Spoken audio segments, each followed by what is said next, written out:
आज जिस मकसद के लिए हम यहाँ पे सब इकट्ठे हुए हैं, मेरे पास आज पीएचई और पीडीडी के जो डेली वेजर्स हैं वो मेरे पास आए, एक उम्मीद के साथ आए, क्योंकि अगर देखा जाए तो इनकी जंग बहुत पुरानी है और इनके साथ मैं ये नहीं कहूंगा कि मौजूदा गवर्नमेंट ने, इससे पहले भी जो गवर्नमेंट रही उनने इन लोगों के साथ नाइंसाफी की, इन डेली वेजर्स के साथ नाइंसाफी की।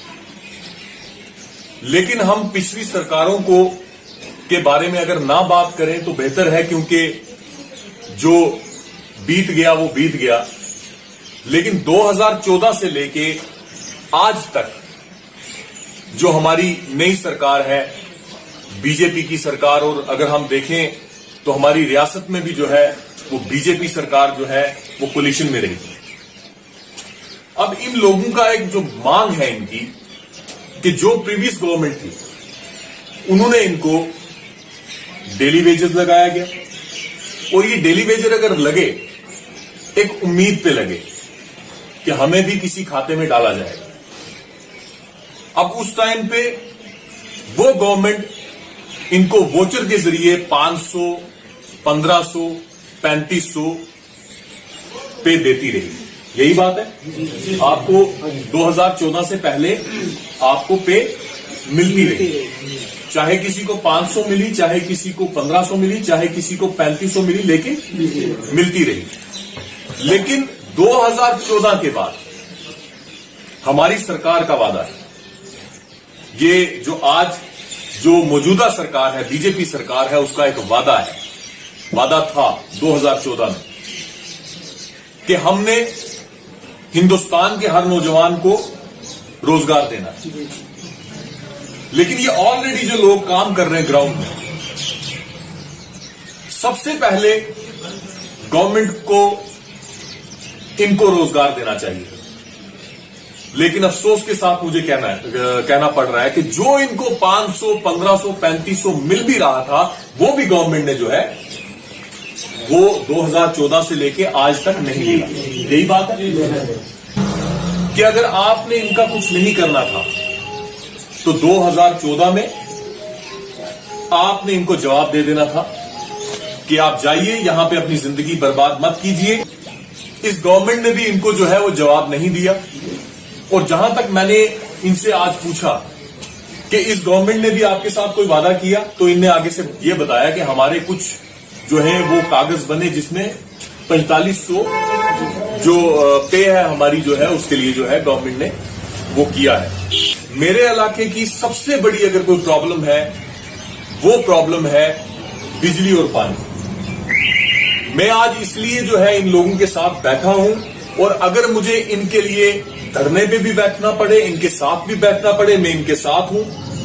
वो इसलिए क्योंकि मेरे इलाके की सबसे बड़ी प्रॉब्लम बिजली और पानी है, और इन लोगों के बगैर हमारी ये प्रॉब्लम जो है ना ही कोई सरकार, ना ही कोई अफसर, ना ही कोई और जो है वो हल कर सकता है।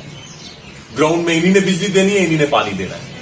उसके बाद एक चीज है जनाब, चाहे 4500 की बात की जाए, चाहे आप 6000 की बात की जाए, आज एक तरह से अगर इनको पे मिलती भी है तो अगर 4500 मिलेगा तो कैसे ही अपने बच्चों को पालेंगे। आज जैसे एसपीओज हैं हमारे, उनको 6000 रुपया महीने का मिल रहा है, लेकिन उनको यहां से पूंछ भी हो जाते हैं ड्यूटी के लिए। अब आपसे मैं सवाल करता हूं, और सरकार से मैं सवाल करता हूं कि जिनका एक एक दिन का खर्चा जो है वो लाखों में है, जिन लीडर्स का, या हजारों में है, तो एक अगर एसपीओ जो है वो अगर एक तहसील से उठ के 50 किलोमीटर दूर जाके नौकरी करता है, उसका तो आने जाने में, अपने बूट पॉलिश और अपने कपड़े जो है मेंटेन करने में ही 6000 लग जाता है। इस महंगाई के दौर में मेरी ये खुदा का वास्ता है, गवर्नमेंट से मेरी ये इल्तिजा है, जितने भी ये एसपीओज हैं, ये डेली वेजर्स हैं, ये रैबरे खेल के जो मुलाजिम हैं, उसके बाद क्या जीआरएस हैं, इनको किसी खाते में डाला जाए, इनको पक्का किया जाए और इस तरीके से किया जाए इनकी एटलीस्ट जो इनकी जो पे है वो महीने की 20-25 हजार रुपया पे होनी चाहिए। मैं कहता हूं कि 20-25 हजार पे भी कम है, लेकिन फिर भी ये अपने घर का खर्चा चला सकते हैं। मेरे ख्याल से परसों मेरे पास जनाब एक डेली वेजर रो गया। मैं जब बच्चा था उस टाइम से वो डेली वेजर लगा हुआ है और अभी तक वो किसी खाते में नहीं पड़ा। डिपार्टमेंट उससे काम लेता रहा। मैंने कहा क्या हाल है, तो उसकी आंखों में से आंसू निकल गए और वो आगे से कुछ बोल नहीं सका। तो इतना बड़ा जुल्म इन लोगों के साथ, काम लेके भी इनके ऊपर जुल्म जो है वो अच्छी बात नहीं है। तो आज हम इसी बात पे अपनी बात खत्म करते हैं और मीडिया हजरात से भी और जितने भी पॉलिटिशियंस हैं, जितने भी डीडीसी हैं, उनसे मेरी ये पर्सनली गुजारिश है कि ये एक जेन्युइन मसला है इन लोगों का। इसको जितना उठा सकते हो इस मसले को उठाओ। अगर ये मसला सॉल्व हो जाएगा, आप यकीन मानिए कि हमारे ये जो पसमानदा इलाके हैं, जो पिछड़े हुए इलाके हैं, इनमें डेवलपमेंट होगी, इनमें पानी होगा, इनमें बिजली होगी और ये भी इनके परिवार भी जो है तो वो भी खुश होंगे। इनके बच्चे भी जो हैं वो अच्छे से स्कूल जाएंगे, इनके बच्चे भी जो है वो ईद मनाएंगे। क्या ख्याल है जनाब? यही बात। तो इसी बात पे हम बात खत्म करते हैं। बहुत बहुत शुक्रिया।